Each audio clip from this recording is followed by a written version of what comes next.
Good morning, good afternoon, good evening, everyone from around the world, from Australia, India, Italy, Germany, Philippines, Singapore, Thailand, UK, and Japan.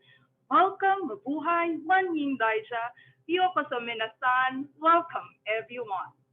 We are so glad you are here with us at the Consumer Healthcare Training Academy webinar under the series of 2021 Health and Wellness Will Be Different. Today's topic is about rethinking new life builders, aging Asia, and life after COVID. But before I introduce our speakers and moderators for today, we are encouraging everyone to think about these questions while listening. What excites you? What concerns you? What would you like to know more about? What ideas do you have? And please feel free to up those questions and ideas and thoughts in our chat box, and our thought leaders will answer your or some of your questions towards the end of our session.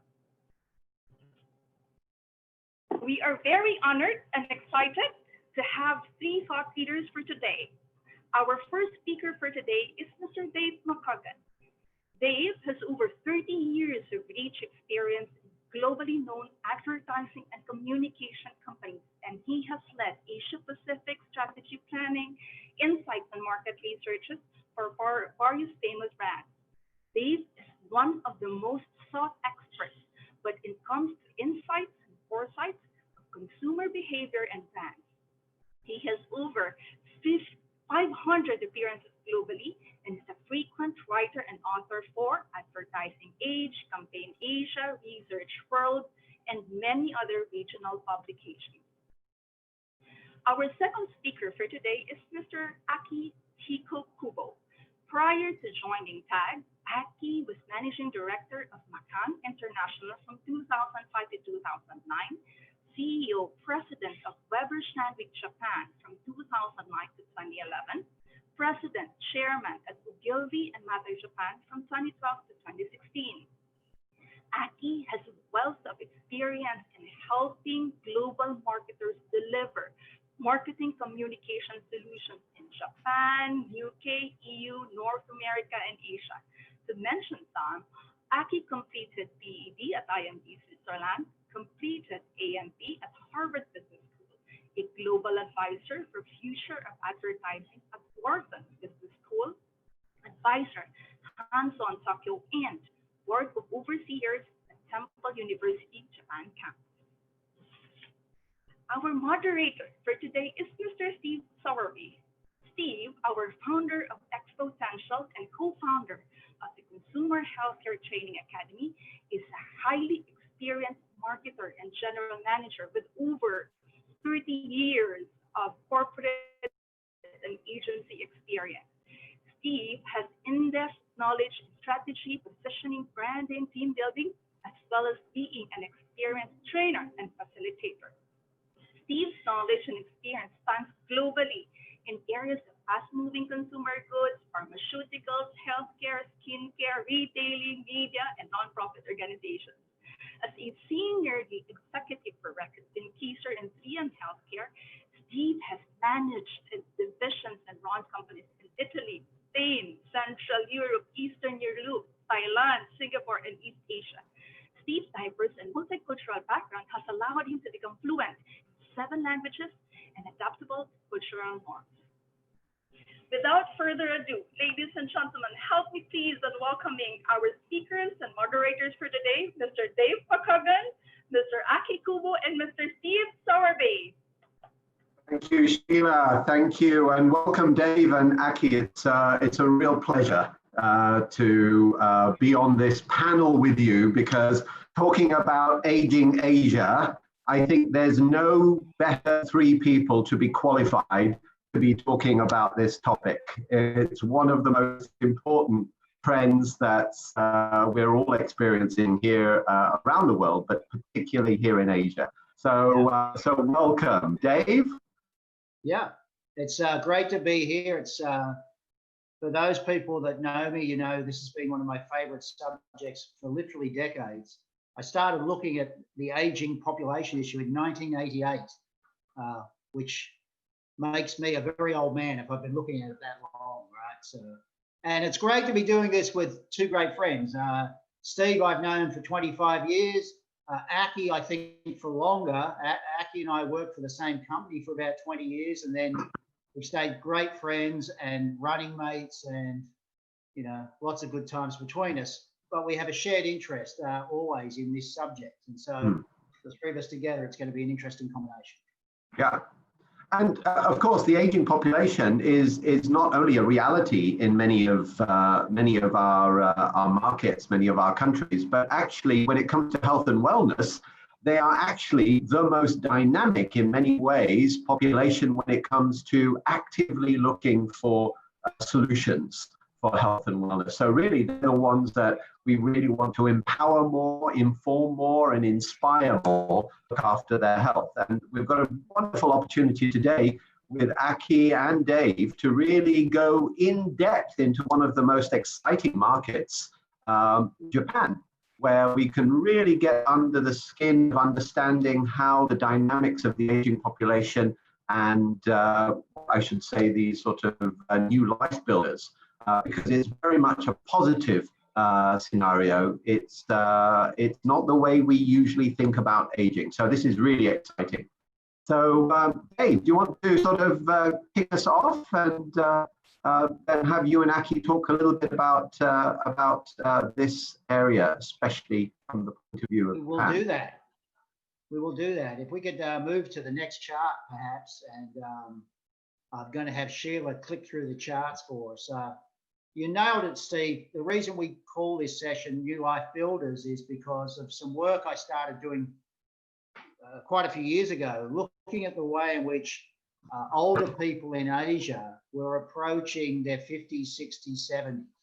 And one of the things I discovered was that while, of course, there are many, unfortunately, there are many older people today in their 60s and 70s plus across the region that for economic reasons, etc., are worried about the future, are worried about, how they're going to afford to live. That the middle class of most of the region actually has a new attitude towards aging. And the reason why I came up with this term New Life Builders was because we kept on discovering people in their late 50s and early 60s talking about, what am I going to do with the next 30 years? How am I going to enjoy the next 30 years? What hobbies do I take up? Do I keep on working? Do I move? Do I travel?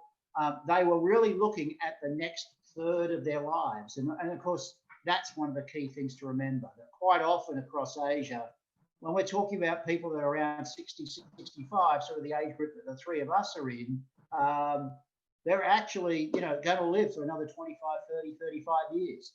And people are aware of that. So let's click through the charts. I'm going to talk for a few minutes about some demographics, and then Aki's going to tell us a bit more about the work he's been doing in understanding the Japanese marketplace. The simple truth is that if you Google or Yahoo or do any search engine around aging in Asia, you're going to find that there's an awful lot of graphs where the arrow is going up. And what that means is the arrow is going up because the populations of older people are going up. The percentages of the population that is over 60 is going up. The life expectancy is going up. And so aging populations are the future. But I want to make a point. They're not just the future in the distant future. They are the future today and tomorrow. Next chart, please. For example, the number of people over 100 has now reached over 500,000 in the world. What's really interesting to me is if you take Japan, Aki, of course, is Japanese. I lived there for 10 years. We all know people over 100 there, and that's simply because on an average day in Japan, more than 70 people turn 100 every single day. So if you think about that, getting to be 100 is not that special anymore, if you think about it, right? In a market, not just in Japan, other markets as well, but it's one of those big trends. Next chart, please. What we also know that statistically, an awful lot of countries are aging and also shrinking in their populations. Now, according to the different statistics you look up from different the different UN departments, around 30 countries by the year 2030 will have a shrinking population. What's more important, all those markets and many more, the percentage of people over 65 is the fastest growing segment of the population. Now, if you think about that, that means that's where real growth is. Now, on this chart, you can see markets like China and Japan, we're sort of aware of, a bunch of European countries, but note Thailand as well, where I normally live, where Steve lives. Thailand is not only one of the fastest aging populations, but the percentage of people over 65 is easily the fastest growing section of the population. Yeah. Next chart, please. Dave, just before we move on to that, I just wonder also, I was just reflecting that I think this also is going to be accelerated by COVID, because I think the population that has felt most at risk from COVID has, of course, been the older populations, people in their 40s, 50s, 60s. And so the dynamic of health and wellness, people looking after themselves, has accelerated in that age group in particular. And, you know, guys like us in our 60s, we'll talk about this a bit later. A little envelope for the audience was, while we were waiting to come on board and start this webinar, the three of us were all talking about how far we ran this morning, which exercise class we did, et cetera, right? And this is the nature of the difference. I mean, I want everybody in the audience that's somewhere around 50, 60 in the audience to think back to when their own father was 60. Did he go running? No. Did he work out? No. It's a big mental change that's gone on with aging today. Yeah. So I really think that there is going to be this COVID effect of acceleration of especially men perhaps living longer because they're taking so much care of themselves now. So yes, go on to the next chart. The awareness has gone up. That's it. So to get to the point about increasing populations, China. We all know China has a very large older population. In 2020, that's about 12% of the population is over 65. By 2025, that's 14%. Now, that's only a 2% difference, but it's China. So put into context, 2% of the Chinese population is a lot of people, right? 14% is the total. But it's not just the countries we associate with aging. You know, we think of Japan, South Korea, Taiwan, China as aging countries. Next chart, please. You can see here, Vietnam. Vietnam is a country we associate as a very young population. Very young, that's true. But think about this. 8% of the 7.9, 8% of the population is over 65 now. That's going to go to nearly 10% in less than 5 years. So what's happening is in India, in Bangladesh, in Vietnam, in Indonesia, in truth, in every single Asian country that keeps good statistics on its demographics, the fastest growing population is over 65. It may not be the largest, but it's the fastest growing. Next chart. Here's a number that really stunned me. 9% of the Indian population is over 60 right now. Now, 9% doesn't sound a lot until you figure out what is 9% of the Indian population. Well, that's around nearly 130 million people. And so even in India, which we think of as a young population, and it's true, the bulk of the population is under 35, but there's 130 million people over 65, and that number is growing faster than any other number in terms of demographics. So my point is that as we look across the Asia Pacific region, we've got to realize the future, now and in the future, where the growth is coming from is older populations. Next chart, please. And the truth is that all of us underestimate how old we're going to live. Now, the company that both Aki and I used to work for, McCaughan, a few years ago did a study globally where they asked people in a whole range, I think it was about 40 countries in total. They asked them a simple question. People of all ages, they said, what age do you think you're going to be when you die? Now, what they discovered was that in nearly every country, people underestimate how long they're going to live when you look at life expectancy. There's usually about a 4-year gap. So what does that mean? It means that if you're an Australian like I am, Australians my age, men my age, will say, oh, I think I'll probably die at about 85. The truth is your life expectancy is 89 to 90. Everybody underestimates. We're all going to live even longer than we think we're going to. Next chart. And the other thing about that we have to realize when we talk about demographics is this idea of a ripe old age. Yeah. Now, what do I mean by that? Again, I'll go back to when the three of us were younger, when the three of us were in our 30s or 40s, when our parents started to get a little bit older into their 60s. If you think about 30 years ago in Japan, in England, in Thailand, in Australia, everywhere in the world, if somebody died at 70, you used to say, 30 years ago, you said, oh, he had a good life.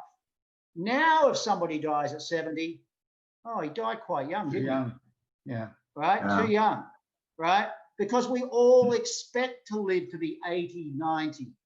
We all do now. It's just common practice. And so what we have to realize is that marketers, health and wellness industry marketers, have to remember that people now not only will live much longer, they're coming to expect to live much longer. And we've got to come to grips with all of that. Yeah. And Dave, they're prepared to do something to ensure that they live longer as well. And I think that's the exciting point. People are much more proactive. Much more proactive because, good point, Steve. And the reason they're more proactive is because people of this generation, particularly in Asia, grew up in a marketplace in which access to good food and medicine care increased dramatically when they were younger. And because of that, it set them up for a longer life. But it also trained them to expect to look for good food. It trained them to expect to look for good healthcare, good medicine, good tips, right? It wasn't taken for granted. It's something that was trained into them by a very fast-paced growth in the marketplaces. And so that's why we have this longevity paradox, as this author points out. We all expect now to live longer, but to die, when we die, we want to die young. We want to be fit and ready to go to the very last. Fit and healthy when to die, yeah. Right. Next chart, please. And we're achieving that. A study that was done about 2 years ago, I think it was, indicated really interestingly that when you look at what biological age people are, as opposed to what they should be, there are so many countries where people are actually physically younger than their actual years. Number one is Japan. The average 76-year-old in Japan has a body that is physically that of a 65-year-old. So in other words, we are physically more equipped with younger bodies than we used to be, or the people of our age used to be. Yeah. And that's, again, because of our lifetime of wellness and healthcare and food and nutrition. But what's really interesting in this chart, Dave, is that France, the population consuming vast amounts of wonderful good food, wine, fatty cheeses, lovely butter, still has an equivalent age to Japan, which, as we'll learn, very different approach. So it'll be interesting to see why is it that's really driving that. Although, you know, one of the things about France, right, and as you know, my wife's family is Italian, right? So when you think about France and Italy, we think about these things, but the truth is, while they eat really well, they eat really well fresh food. Yeah, that's true. Not processed food. It's really true. Okay. That's right. Next chart. Now, while we're getting older and while we're taking care of ourselves, we are also more young at heart. And a good example of that, this was an ad on a side of a bus I saw in Singapore last year. Read the smaller print. Fighting for justice never grows old. 40% of superhero program viewers in Singapore are 45 years or older. So 40% of people who go to watch Marvel movies are people over 45 in Singapore. Yeah. And guess what? I've seen every single, all those 23 Marvel movies, I've seen every one at the cinema. You know, so I'm typical of what we live and breathe that. Next chart. And I want to bring this home with this little perspective from Japan.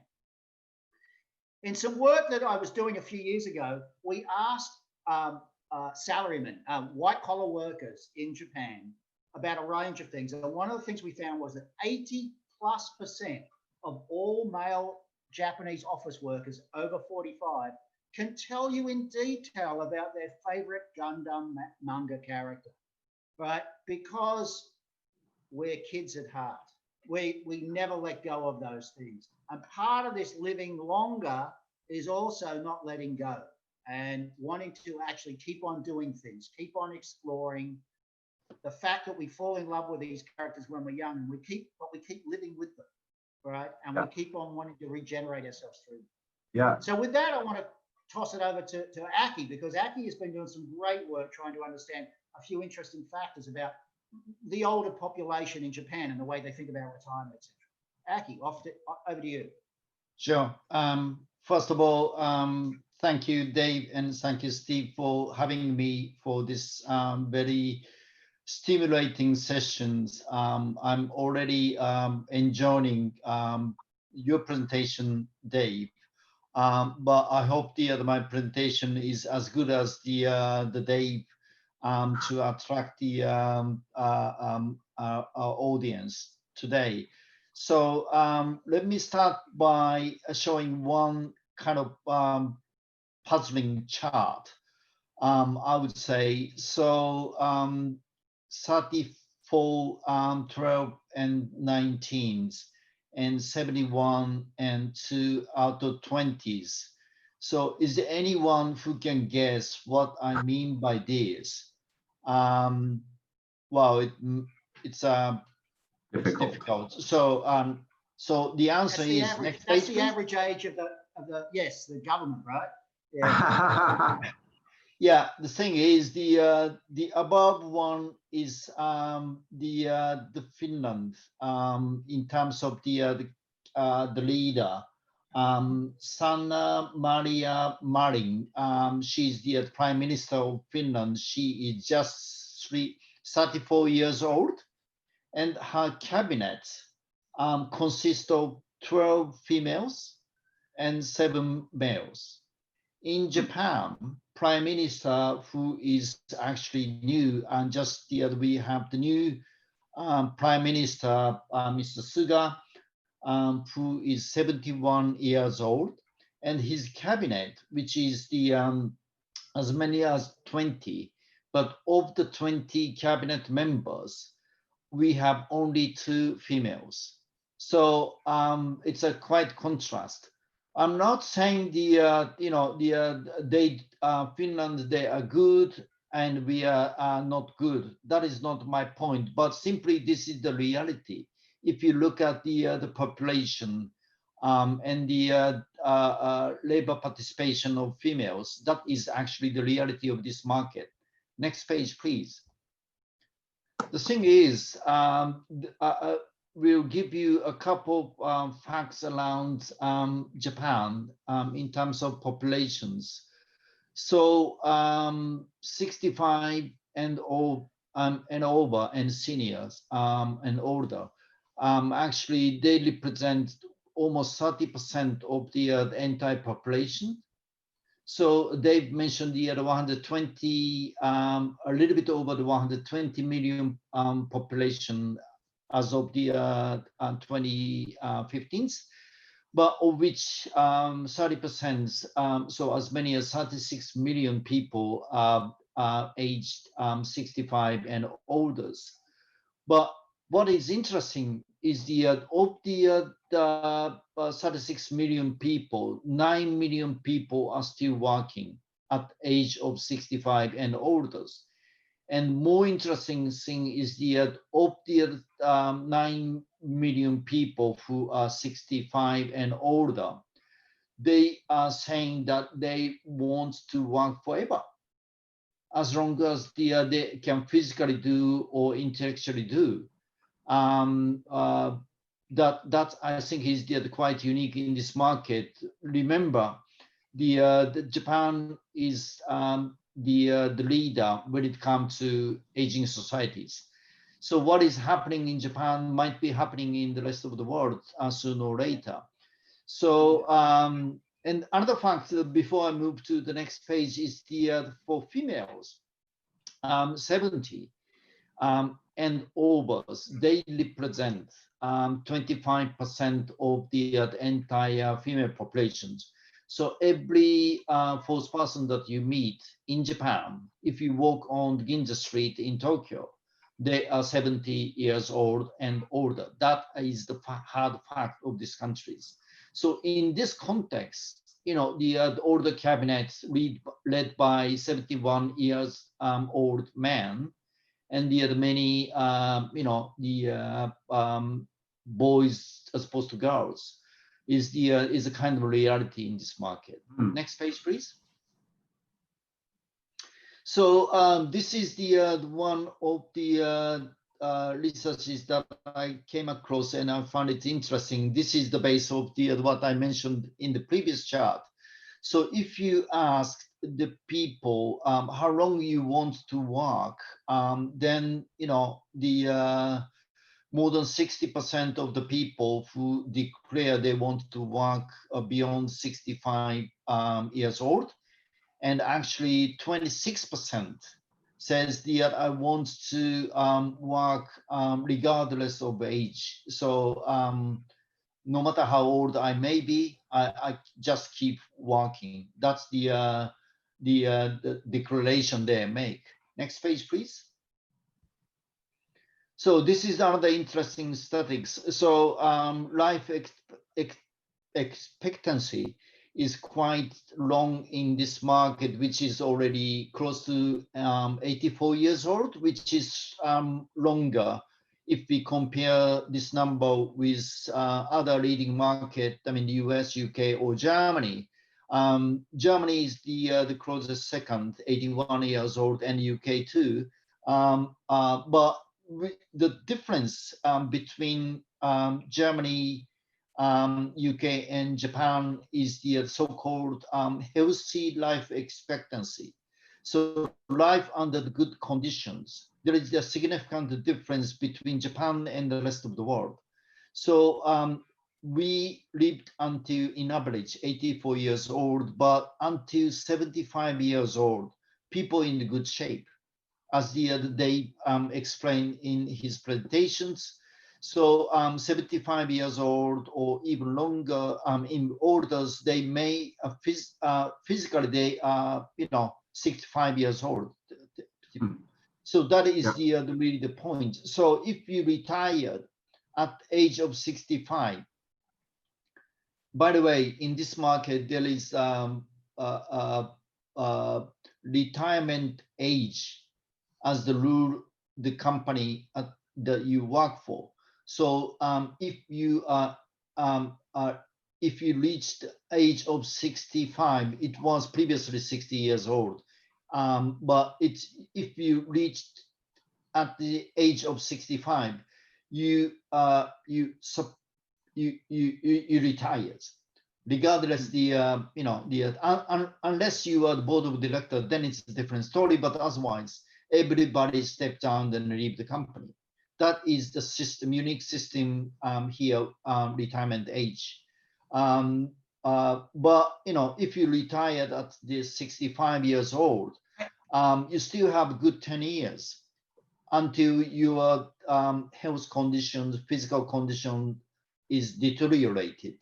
So you have the good 10 years that you remain active and you are intellectually, active and physically active, which is much longer compared with other nations. In case of US, statistics suggested it is only 3 years, and in UK and in Germany, it is less than 10 years. I mean, it's 6 years at most.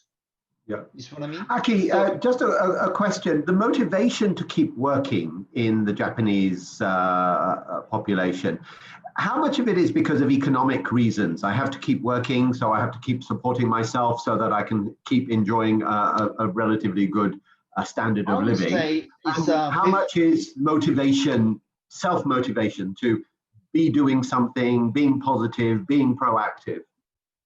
I think it's my gut feeling said it's 50-50. So Okay. the 50% of the people have to work because of financial reasons, Right. and the remaining 50% of the people wants to work for regardless the other financial situations. Yeah. They, some people still work for the sake of work. That's, I think, is the reality. Yeah. Yeah. So the financial reason 50% and non-financial reason remaining 50%. That is Okay. kind of gut feeling. Thank you. Next page, please. So the one of the reason why our life expectancy is so long and why our health life expectancy is so long, 75. The food plays the big role, to be honest.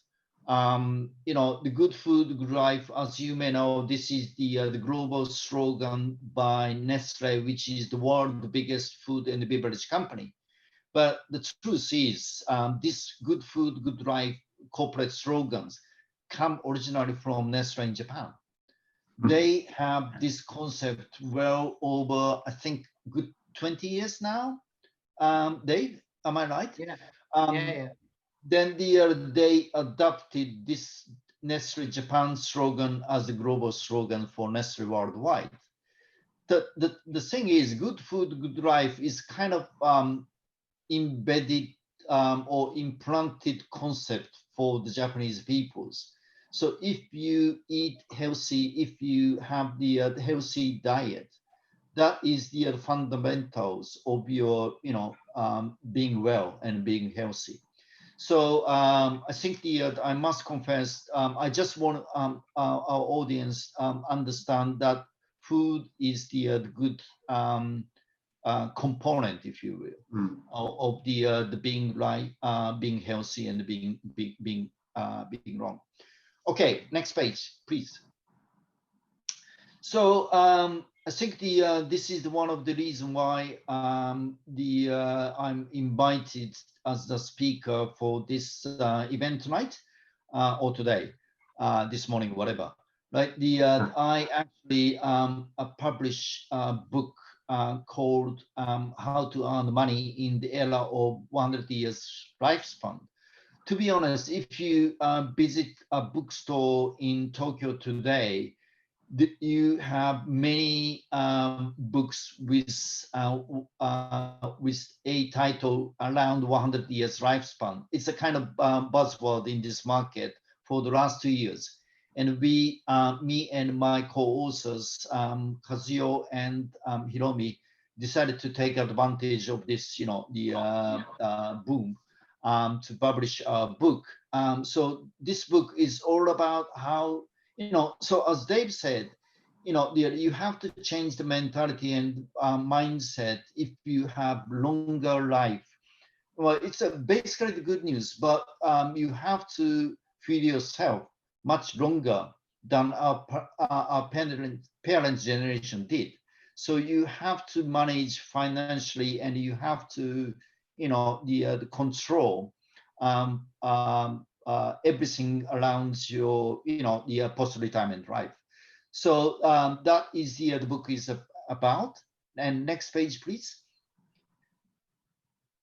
Among others, these are the kind of key stories that I pitched in this book. 4-point: work hard instead of work long, and be a specialist as opposed to be a generalist.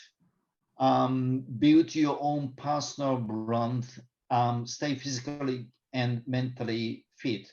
These are the key, the story that I wanted to pitch in this book to my, the same generation or the young, slightly younger generations.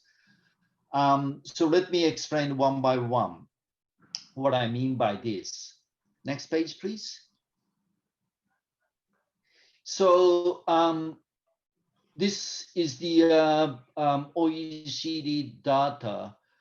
In terms of productivities, they have comparison by membership countries. And as you see, the productivity wise, Japan is very low, $46.2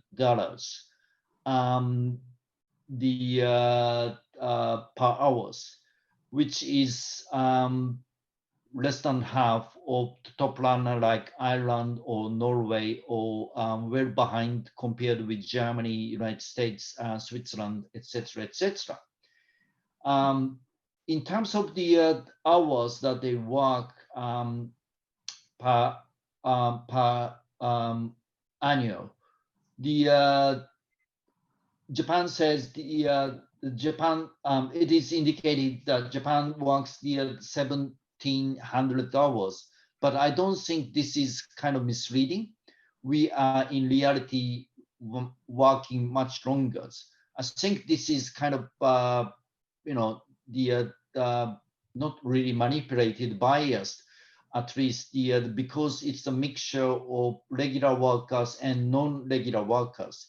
If we take out non-regular workers, I would say in average, my gut feeling suggests we work good 2,000 hours, like the South Korea does and Germany does.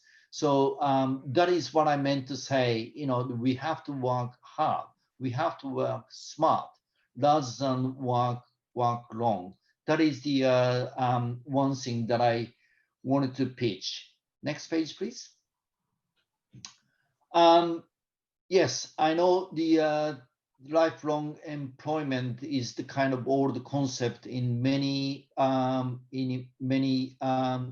countries, but when it comes to Japan, that is not really the case. There is still a kind of concept, and people in my generations or 40 years old and 50 years old generation, they still believe they want to work at one place forever. But to be honest, that is not possible. As the leader of Toyota and the leader of Hitachi, big tier one companies leaders confess, this is just impossible for them to retain their workers forever. Because they have to retain their workers until the retirement age, which is 65. But from the next spring, in April, the regulation will be revised, and the companies are supposed to employ their workers until the 70 years old in one way or another, which is just impossible. If they join the company at the age of 22, they cannot keep the same employees for the half centuries until this 70 years old. But still, there are many people has kind of the wish that they want to work at one place forever. So if you work for one company, the people start his career or her career as a sales for the past 5 years. Then next 5 years, they may be transferred to finance, then HR, then factory, so on and so forth. That is the typical career if you work for the big corporation in Japan. But that is already, that is what I meant to say, you will be a generalist as opposed to specialist. So if you develop your careers at one place, job rotation within the same company, you will be the specialist for that company. But from the your market value itself is not the building.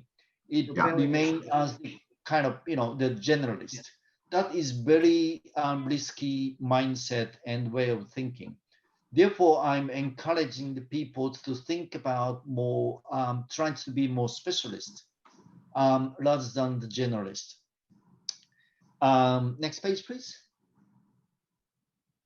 And also, you know, the people inclined to, the people sort of hesitate to stand out, because if you want to work for one place forever, you don't have to really stand out in the crowds. You don't have to be a black sheep in the crowds of the other white sheep.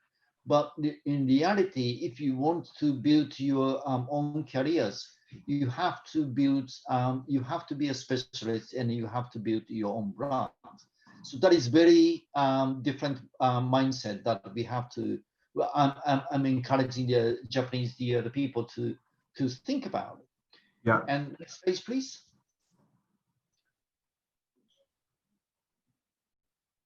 Yeah, naturally you have to stay fit. That is my fourth speech. This is me 10 days ago when I participated to the 51.5K triathlon race. So yes, my point is, you know, you have to be physically, mentally fit. I don't think that I'm intellectually fit. I'm not sure about it, but yeah, at least you have to be physically fit. Yeah. Yes. So you know, another element, you have to change your mindset is this Oxford University research is 47% of the existing job will be replaced, and the 65% of the university student today will work for a job that does not exist now. That, I think, is the very much the reality. So next page, please. So Albert Einstein once said, "They are doing the same things over and over again and expecting different result is crazy." But today, next page, I would rather say the doing the same thing again and expecting the same result. That is crazy, because the world is changing very, very rapidly. Next page, which is the last page for my presentation. So I would think, you know, the standing still is very dangerous. Working for one place, working for one company, and the you know, the you really have to push your boundary, and the be flexible and agile in this, you know, the rapidly changing environment. That is the last message from my presentations. Yeah, so Dave, I will give back to you now. I am here. I've just got I've got a rampant cat roaming around where I'm sitting. My daughter's cat that I'm minding is just causing havoc. I wanted to finish for a couple of charts and with just a couple of charts, and then open up a discussion. To Aki's point, you know, when we think about staying active, I found this really interesting. In 2007, the first of the Japanese baby boomers started to retire. The #1 fastest growing category of any product in the country that year was electric guitars. And it was basically a bunch of guys in their 60s who were retiring and reforming their university bands. And it pretty much sums up this thing about staying active, staying interesting. You've got to keep on living. Just the next chart, please. The reason for that is because somebody I know in America actually came up with a very good idea a few years ago. They actually pointed out that the truth is it's not about retirement anymore, that our period in our 60s and 70s and 80s is actually about retirement. It's about us doing what Aki's doing. You know, Aki got into running, I think, about 15 years ago when he and I worked together. And he's taken it dead serious. And as he gets older, he takes it more serious. We're trying to make a difference. We're trying to do things, voluntary work, social causes, etc. We're trying to fill, not this year, but normally we're trying to fill up our passports by traveling. We're trying new technology. We're trying new jobs.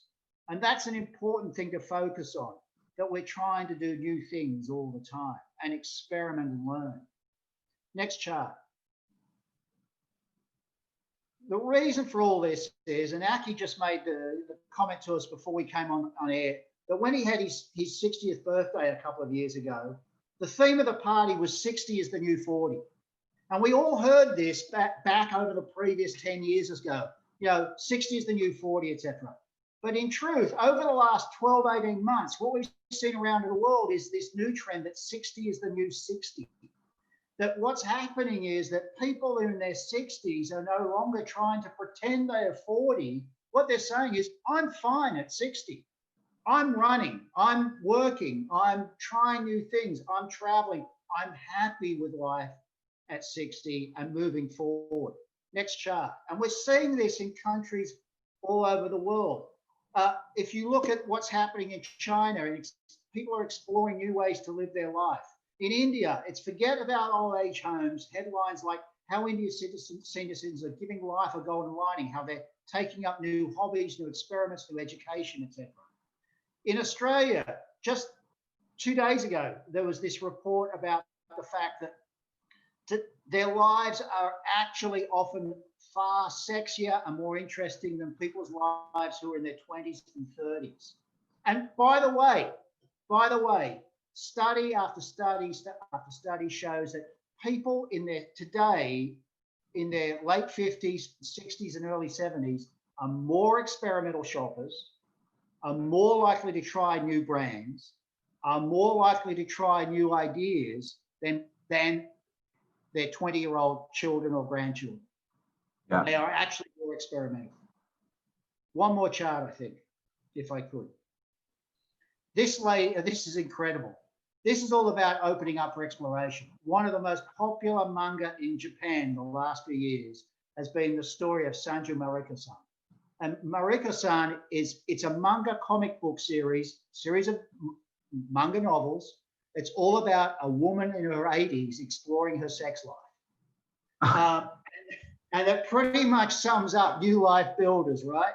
Just get out there and try new things. Now, I had a bunch of other stuff I was going to talk about, but I think we've got about 10 minutes. So I'd like to just have a bit of a discussion. And I know a couple of people have posted questions that might be worth asking and answering. But I'll just finish on this one point, which is this. I often hear, as I talk to, with Steve sometimes and with other partners, I've talked to many marketers about aging populations. And too many marketers, usually marketing managers in their 30s and 40s, will say, yeah, but we can't market to older people because they don't know how to use modern technology. Well, there's two things wrong with that statement. The first thing is, no, you market to the capabilities of the people you want to market to. If they can't use a particular technology, then you're wrong, not them. But the second thing is the misconception that older people can't use technology.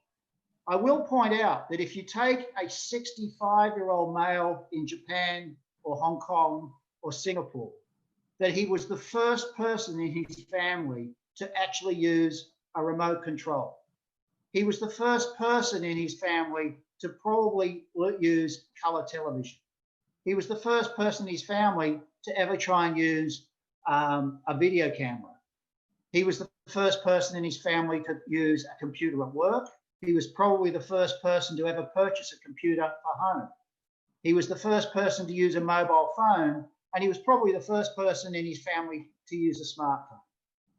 The truth is that if we're going to talk about the digital generation, it's people between 55 and 70. They were the first people to use nearly every new digital product that's come on board in the last 50 years.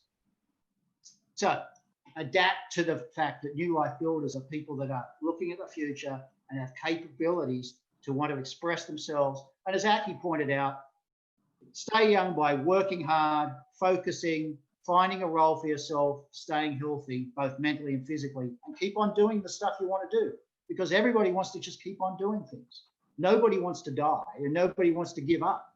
So the health and wellness industry has a big role to play in helping to drive the ability to live out more and more active life, if you like. Steve.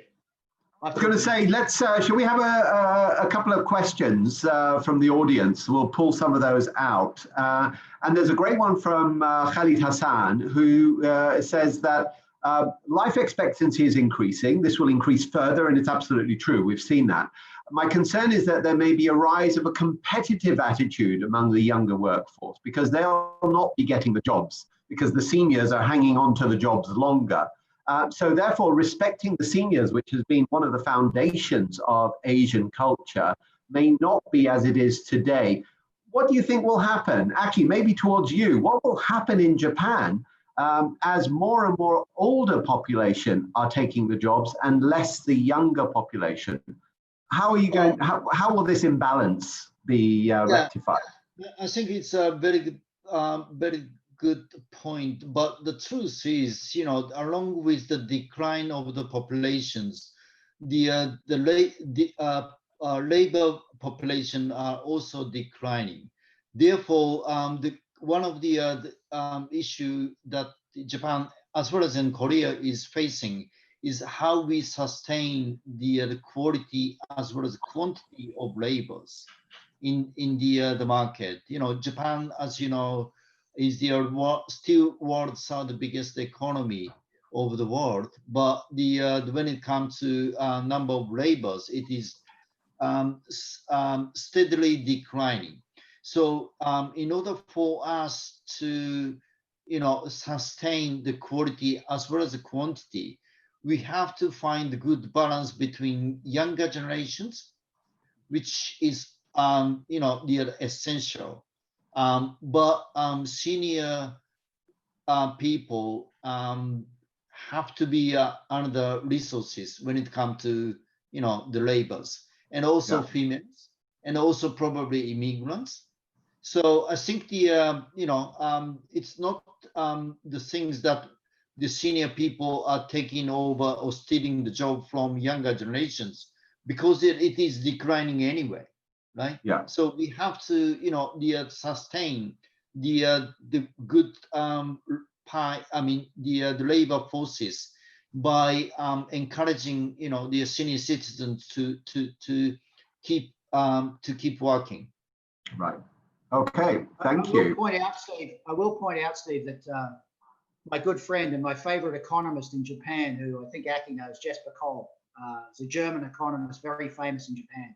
He points out that in Asia, if you are going to be born again right tomorrow, you want to be born to be a 20-year-old woman.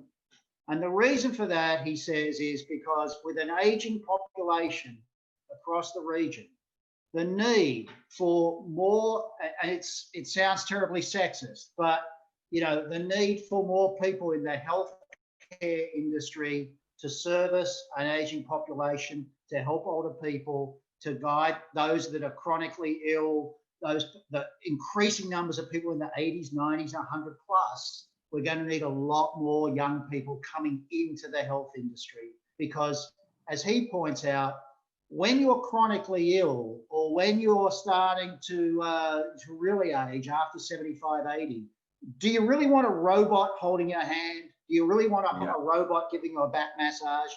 You want to feel a real human being. And so our job markets will shift to accommodate the fact that we do have these aging, shrinking populations. Yeah, yeah. I mean, there's in the region, of course, we've also got a really strong culture of family care at home for aging parents or relatives.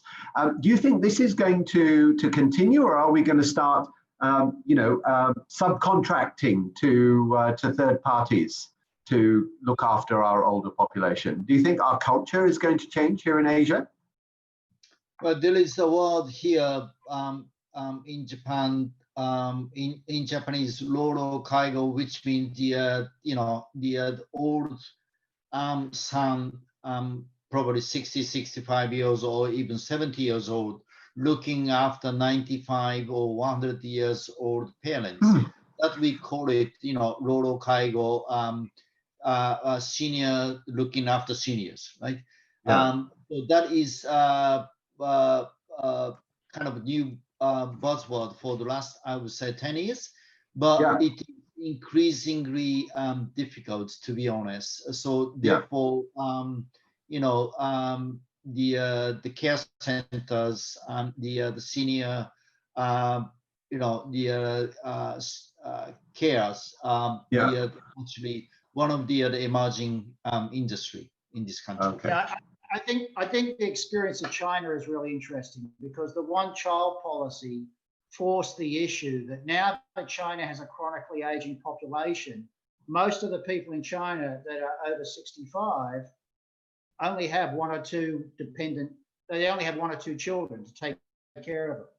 And in a lot of countries in Asia, what you're seeing now is the fact that, somebody who is a woman who is 60, for example, will often have her mother and her mother-in-law who are only 80 or early 80s still alive, often at least one grandmother in the late 90s, 100 alive, plus maybe some grandfathers as well. And there's so much pressure on that it's become increasingly difficult. In the old days, when you had very large families, you could share the responsibility of taking care of grandma and granddad. Now that's got focused more on a limited number of children and grandchildren. So what that means is they have to look for other carers, if you like, at other facilities and other means. Yeah, good. All right. Let's have just one quick question as well. I saw a note from Julie in the notes that says, in Japan, of course, in all of Asia, we're also seeing the younger population actually eating more unhealthy with fast food, many of the Western brands and also Asian brands, not having the same nutritional value of many of our traditional Asian nutrition. Do you think this is going to have an impact? Are our younger population actually going to grow up less healthy than our older population? Do we start to see this in Japan already, Aki? The McDonald's came to Japan when I was teenagers, and I must confess I ate a lot. I ate a lot of McDonald's big burgers or cheeseburgers, but I probably stopped eating all these the fast food things when I reached at my age of 40s. That's the time actually I stopped I quit my smoking habit at the same time. I started running. So at a certain stage of your life, you need junk food, you need fast food, right? But probably as time goes by, you will adjust and change your dietary habit. I think that is what I have done at least, and that is probably what the younger generation does as well. Unfortunately, Julie, who asked the question, unfortunately, what the UN studies and statistics show us is that the generation generally that is somewhere around 55 to 70 today, while it's true that we were maybe the first people in each of our countries to indulge in McDonald's, generally we had a healthier diet before we were 12 than kids today have. And what the science tells us is that your longevity, a lot of it is based on your exercise and diet regimes before you're 12. Right. And so setting up the right body structures, your bone densities, all those sorts of things. And so overindulgence in too much fast food and not enough exercise under 12 will lead to decreased longevity if science stays the same. But of course, science is not staying the same. And of course, the health and wellness industry is gearing up more and more to focus on helping people of all ages enjoy life more, but more also prevention, but prevention of things, and that's the important thing. And I think the education of that and the education of do the thing now to prevent for the future is becoming stronger and stronger. Yeah, that's a very big message, I think, to everyone out there involved in health and wellness, is really, instead of looking at cure all the time, looking at prevention of what you're curing today is really going to be something very important in the future. So don't just look at when people are sick, but how do you keep them well? And people are willing to invest in that. Dave, do you have a few last words before we finish? Because we're just over the hour, but going well. Yeah, let me just finish up by saying I wanted to make one other point, which is about longevity scaling. So one of the interesting things that we've found out as we've had in chronically aging or fast aging societies like Japan, South Korea, etc., is we're now realizing that the reason why we used to retire at 60, 65 was just a number that was based actually in the 1890s in Germany. It was based around in those days, you literally retired at 60, you had 7 years to live on life expectancy. And so the whole idea of retirement at 60, 65 was based on, well, you've only got 5 or 6, 7 years to go. Well, that doesn't apply, right? So this is why we see, as Aki has pointed out, more and more people are sort of saying, I'm not going to really retire. I might try new jobs. I might try to specialize in a certain area. I might do part-time. I might try to take part-time work somewhere else, but I've got to keep active. I've got to keep doing it. And one of the reasons I've got to keep active is because I want a very active lifestyle. I want hobbies. I want travel. I want to buy things. And so I need to keep on earning money as well. And I would point out one thing to anybody that listens to this session that is a manager and employer. If you're not including people in their 60s and 70s in your marketing teams, I don't mean as the general manager or the managing director, I mean in the day-to-day functions, you're going to find it very hard figuring out how to actually tackle and target these people. So I would encourage people to think about internships for 65 plus. There's a particular small advertising agency here in Sydney who just 2 weeks ago, for the first time ever, put out a program. They are now taking interns that are over 65. And we need to be thinking about doing that and hiring these, as Aki said, rehiring people over 60, over 65 into different types of roles to gather their experience and their knowledge to figure out how to do things differently. Brilliant. All right. Okay, I think we can wrap it up, and I'll pass over to Sheila. I think, Sheila, you've got a few slides you can zoom past. Now, of course, all of the slides will be available to you, and we're just going to now talk about something which is really exciting. So Sheila, back over to you. Yes, thank you so much, Aki. Thank you, Dave. Thank you, Steve. Thanks so much for everyone. But I totally agree with you. When we talk about the New Life Builders group, optimized healthcare is vitally important for this population group, whereby intake of specific nutrients as part of the balanced dietary routine may support a more resilient immune system. Research shows that nutrient intake, though, are typically below what is required.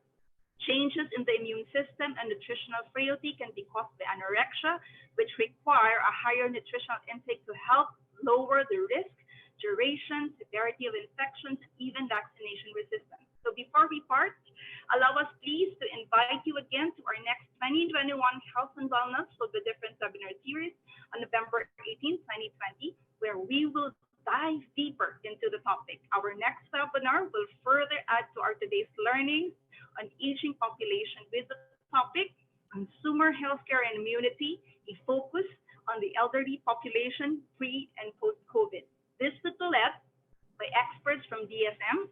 DSM is a science-based company specializing in nutrition, health, and sustainable living with a purpose to create brighter lives for all, and they achieve it by using all the scientific and innovation power to tackle some of the world's greatest challenges. Together with our moderator and speaker for today, Steve and Dave, we are honored to have Taichi Inui, Araksha Tapchian. They are both from DSM to discuss learnings from current public health crisis that ask for optimized solutions to meet the needs of at-risk population group in the spectrum of consumer healthcare.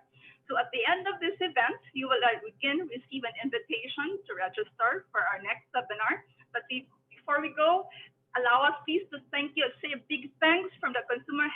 Training Academy, to Aki, to Dave, and to Steve. Thank you so much for a very fantastic and practical session. We hope to see you again next week, next November. Thanks, everyone. Have a nice evening. Thank you, Sheila. Thank you, Aki. Thank you, Dave. And hope to see you again in November.